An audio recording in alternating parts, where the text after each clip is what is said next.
નમસ્કાર, આપ જોઈ રહ્યા છો નેશન પ્લસ ન્યૂઝ. હું છું આપની સાથે હેતલ ભગત.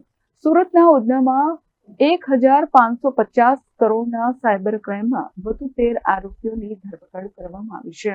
સુરતના ઉધનામાં 1550 કરોડના સાયબર ક્રાઇમમાં વધુ 13 આરોપીઓની ધરપકડ કરવામાં આવી છે.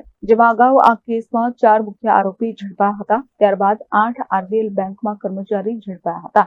હવે આ કેસમાં 11 અકાઉન્ટ હોલ્ડર અને 2 બોગસ દુકાન ઉભી કરનારા ઝડપાયા છે. તો આ સાયબર ફ્રોડ કેસમાં 55 બેંક એકાઉન્ટનો ઉપયોગ થયો હતો.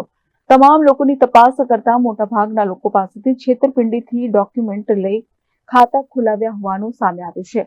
આરોપી લોકોને લોન અપાવવાના બહાને તેમના ડોક્યુમેન્ટ લઈ બેંક ખાતા ખોલાવતા હતા. તો બીજી તરફ 11 લોકો એવા હતા કે જેને 50,000 રૂપિયાથી લઈ 2 લાખ કમિશન લઈ પોતાના ખાતા ઉધાર આપ્યા હતા. અન્ય 2 લોકો ખોટા જીએસટી નંબર અને પોતાની ઓફિસ પર ખોટા બેનરો લગાવી બેંક વિઝિટ અપ્રુવલ કરતા હતા. આ કેસમાં બીજા મુખ્ય આરોપી દુબઈ અને ક્યુબામાં હોવાનું સામે આવ્યું છે.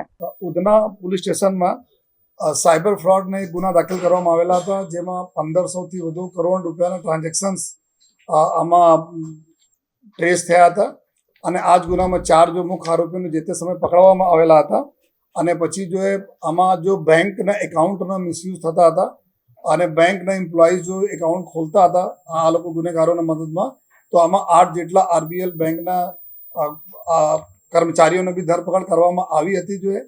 આ જ તપાસ દરમિયાન અમારા લોકોના રડારમાં 55 જેટલા એવા એકાઉન્ટ હોલ્ડરો હતા જેના એકાઉન્ટનો ઉપયોગ આમાં કરવામાં આવ્યા હતા. એના બી અમે લોકો તપાસ કરતા હતા. દરમિયાન સમય થતા હતા તો 1.5 લાખ પેજનો એક ચાર્જશીટ પણ આ 4 આરોપી જે પહેલે પકડાયા તેના કરવામાં આવી હતી.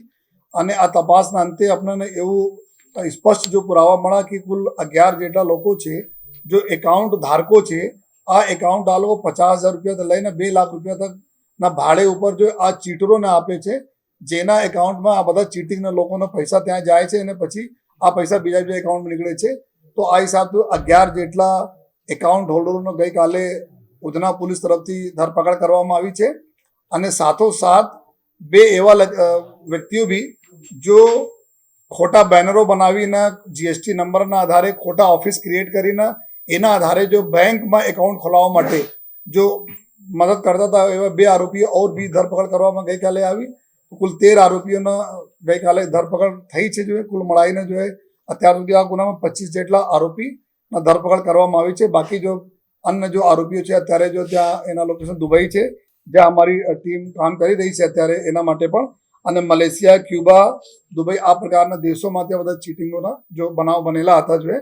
તો અત્યારે અમે લોકો સુરત પોલીસ એવું પણ નક્કી કરી છે કે જેટલા ફક્ત એકાઉન્ટ આપી દે પૈસા લઈને એના જાણકારીમાં 55 એટલા અમે લોકો કરા કે ઘણા બધા લોકો એવા હતા જો ગરીબ રિક્ષાવાળા હોય, ગરીબ લોકો હોય જેના અમુક લોન જોઈતા હતા. તો આ બધા જેટલા બી ચીટરો હતા એના અપ્રોચ કરીને ડોક્યુમેન્ટ લીધા.